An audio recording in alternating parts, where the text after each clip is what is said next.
A deputada Bia Kicis compartilhou pelas redes sociais trecho de sua participação no primeiro encontro sobre democracia na América Latina e Cuba, quando mencionou a participação da velha imprensa no inquérito das fake news, que é utilizado há mais de 5 anos para perseguir cidadãos parlamentares e a imprensa conservadora independente.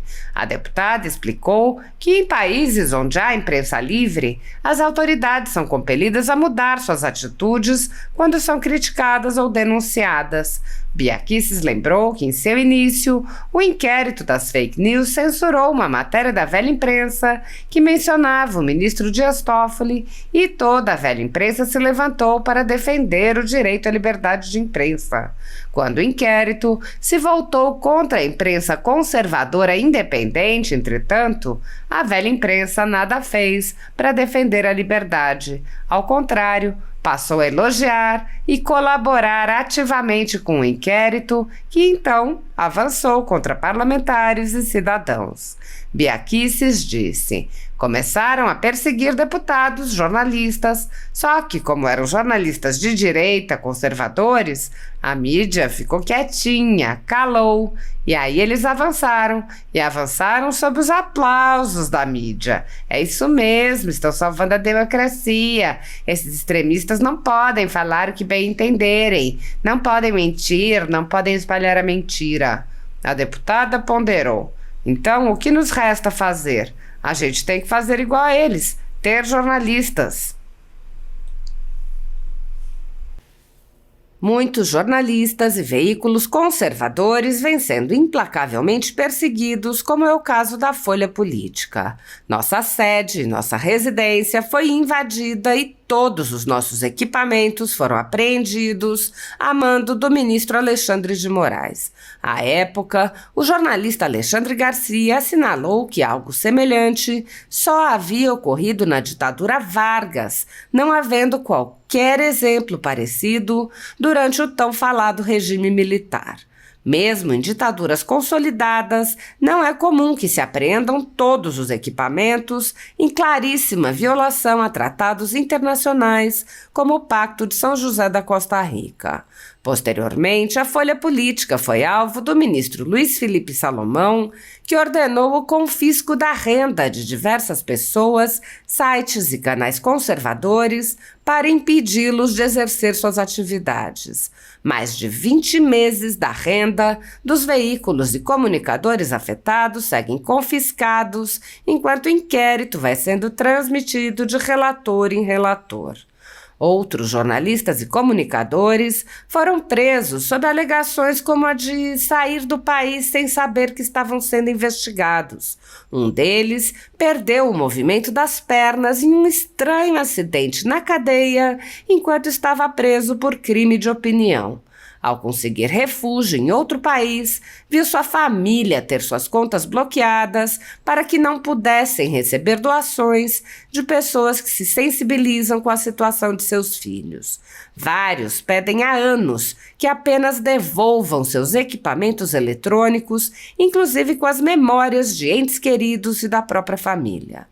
Outros buscaram refúgio em outros países e são considerados foragidos e são alvo de campanhas de difamação pela velha imprensa. As medidas arbitrárias impostas aos jornalistas e comunicadores conservadores, por suas características processuais, violam diversos artigos da Constituição e também de tratados como a Declaração Universal de Direitos Humanos e o Pacto de São José da Costa Rica, que protegem a liberdade de expressão e vedam tribunais de exceção. Os exemplos são muitos e a perseguição não cessa.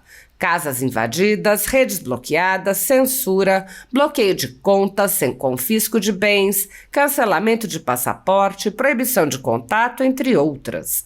Nos inquéritos políticos conduzidos em cortes superiores, basta que parlamentares de extrema esquerda apresentem relatórios ou reportagens produzidos por pessoas suspeitas e interessadas, acompanhados de listas de pessoas a serem perseguidas, para que essas pessoas sejam privadas de direitos fundamentais. Se você apoia o trabalho da Folha Política e pode nos ajudar a continuar nosso trabalho, doe qualquer valor à empresa Raposo Fernandes através do Pix, usando o QR Code que está visível na tela ou com o código ajude@folhapolitica.org. Se preferir transferência ou depósito, a conta da empresa Raposo Fernandes está disponível na descrição deste vídeo e no comentário fixado no topo. Há mais de 10 anos, a Folha Política vem mostrando os eventos da política brasileira e dando voz a pessoas que o cartel midiático quer manter invisíveis. Pix ajude@folhapolitica.org. Assista. Então o que nos resta fazer? A gente tem que fazer igual. Eles são jornalistas. Eu diria que é uma das principais funções que eles ocupam é na mídia. Por quê? Eu reputo a mídia a maior culpa pelo que nós estamos vivendo no Brasil. Porque quando a mídia mostra a verdade, quando ela critica os abusos dos poderosos, eles têm que se recolher. Eles têm que retroceder. Vamos pegar um exemplo aqui, ó. Vocês lembram como que surgiu o inquérito das fake news? Surgiu com uma matéria da Cruzoé, falando, mostrando o ministro Dias Toffoli, que era o amigo do meu pai. Vocês lembram disso? Sim. O que aconteceu? Ele mandou abrir um inquérito e passou para Alexandre de Moraes. Quando isso aconteceu, toda a imprensa se levantou. Absurdo, censura, não pode, isso, aquilo. O que eles fizeram? Retrocederam. Tiraram a Cruzoé do inquérito, mas não encerraram o inquérito. Aproveitaram esse inquérito para começar a perseguir lá na CPI que estava acontecendo, né? Aquela CPI do... Como é que chama aquela CPI? Fim do mundo. CPI do fim do mundo. Não, CPI das fake news. Das fake news. Das fake news. Antes de coronel, era o presidente. Eles pegaram esse inquérito que já estava aberto, em vez de fechar, só mudaram o alvo. E aí começaram a perseguir deputados, jornalistas. Só que como eram jornalistas de direita, conservadores, a mídia ficou quietinha. Acabou. E aí eles avançaram. E avançaram sob os aplausos da mídia. Que é isso mesmo. Estão salvando a democracia.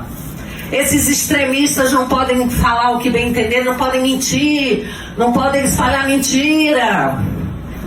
Então o que nos resta fazer? A gente tem que fazer igual. Eles são jornalistas. Natural são algumas situações que têm acontecido envolvendo o nosso poder judiciário ou até o organizador das nossas eleições.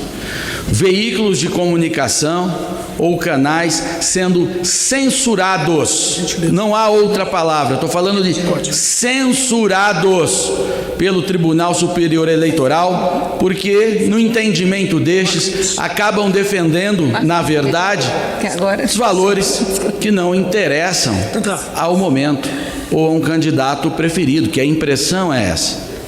Nós temos que ter uma certa neutralidade nas instituições. É isso que faz com que a democracia ela se mantenha, ela seja sustentável. Mas essa neutralidade no Brasil atual acabou.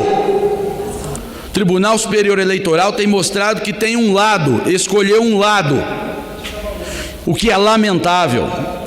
A Jovem Pan sofrendo censura, uma comentarista que saiu da ditadura cubana para trabalhar no Brasil, está sendo censurada no Brasil.